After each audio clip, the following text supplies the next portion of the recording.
नमस्ते दोस्तों, स्वागत है आपका आर्यवंशी चैनल के एक और नए वीडियो में।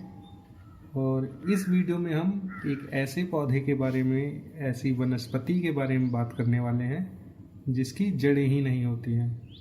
ये एक परजीवी पौधा है और इसे आपने किसी अन्य वृक्ष पर या अन्य पौधों पर फैलते हुए देखा ही होगा। हम इसे अमरबेल कहते हैं और इसके वैसे और अन्य भाषाओं में अलग अलग नाम हैं, जैसे कि हिंदी में इसे अमरबेल या आकाशबेल कहते हैं। ठीक उसी प्रकार असमिया भाषा में इसे अमरलती कहते हैं। पंजाबी में इसे निराधार कहा जाएगा और ऐसे ही अलग अलग भाषाओं में इसके अलग अलग नाम हैं। तो मैं कोशिश करूँगा कि उन भाषाओं के अनुसार इसके जो नाम है वो मैं इस वीडियो के डिस्क्रिप्शन में डाल दूं, जिसे आप अगर दूसरी भाषा को जानने वाले हैं तो भी आप इसे उस नाम से पहचान सकें। ये एक परजीवी पौधा है और इसे अमरबेल कहने के पीछे एक कारण ये भी है कि अगर ये किसी दूसरे पौधे पर या किसी दूसरे पेड़ पर एक बार फैल गया तो फिर वहाँ से इसे हटाना लगभग असंभव है। तो उस पेड़ पर ये अमरता को प्राप्त हो जाती है, इसलिए इसे अमरबेल कहते हैं। ये औषधीय गुणों के मामले में बहुत ज़्यादा अच्छी औषधि है और इसका मैंने कई लोगों पर प्रयोग भी किया है और मुझे बहुत ही अच्छे इसके परिणाम मिले हैं। तो आइए कुछ बात करते हैं इसके औषधीय गुणों के बारे में।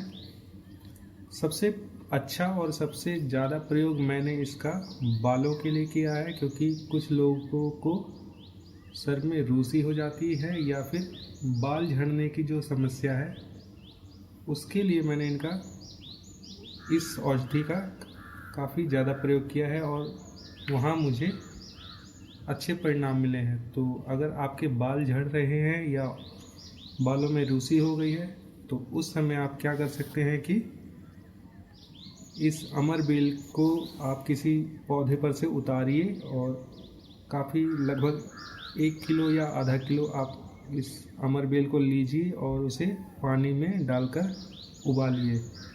अगर उबालने से पहले इसे कूट लेंगे तब और भी ज़्यादा ये फ़ायदा करेगी। तो उबालने के बाद जब वो पानी ठंडा हो जाए तो उस पानी से आपको अपने बालों को और सर को धोना है। और ऐसा प्रयोग एक नियमित अंतराल पर एक दिन छोड़कर एक दिन या फिर रोज़ाना अगर आप कर पाएँ तो भी ठीक रहेगा। तो ऐसा करने पे आपके जो बाल झड़ने की जो समस्या है वो भी दूर हो जाएगी और अगर रूसी है तो उसमें भी आपको एक अच्छा लाभ मिलेगा।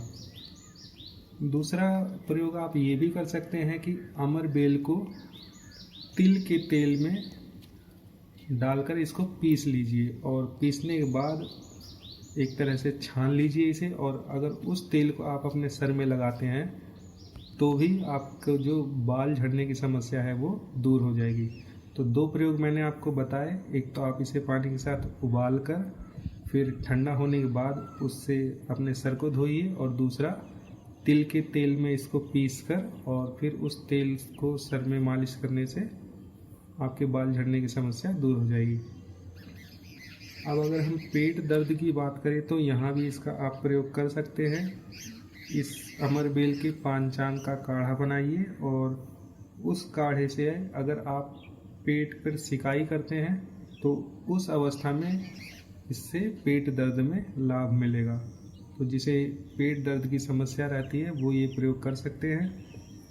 एक बहुत बड़ी समस्या हमारे देश में सुनने को मिलती है, अक्सर लोग मुझे इस बारे में संपर्क करते हैं, जिसे हम बवासीर कहते हैं। तो बवासीर में इसका बहुत ही अच्छा और बहुत ही सुगम प्रयोग है।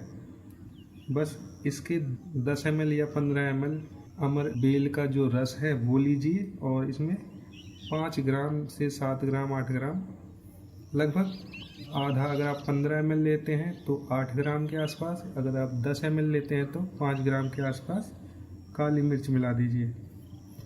फिर इन दोनों को, अमरबेल का रस और काली मिर्च, इन दोनों को खूब पीसना है पीस के एकदम घोट के उसके बाद सुबह सुबह रोगी को पिलाना है। और ये प्रयोग आप 3 दिन 4 दिन करेंगे तो ही आपको इसका लाभ दिखने लग जाएगा। और नियमित करने से ये खूनी बवासीर और बादी बवासीर दोनों में काफ़ी लाभ पहुंचाएगा।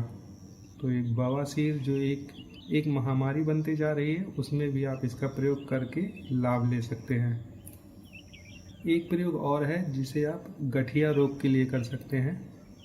गठिया भी एक आम बीमारी जैसी होती जा रही है और लगभग हम किसी न किसी ऐसे व्यक्ति को जानते हैं जिसे घुटनों में दर्द हो या ऐसी कुछ शिकायत हो, तो वहाँ पे आप इसका प्रयोग कर सकते हैं। तो आपको करना क्या है, बस अमरबेल को लीजिए और उसे पीसने के बाद थोड़ा सा गर्म करना है और गर्म करने के बाद वो जो लुगदी होगी उसको घुटनों पर बांधना है।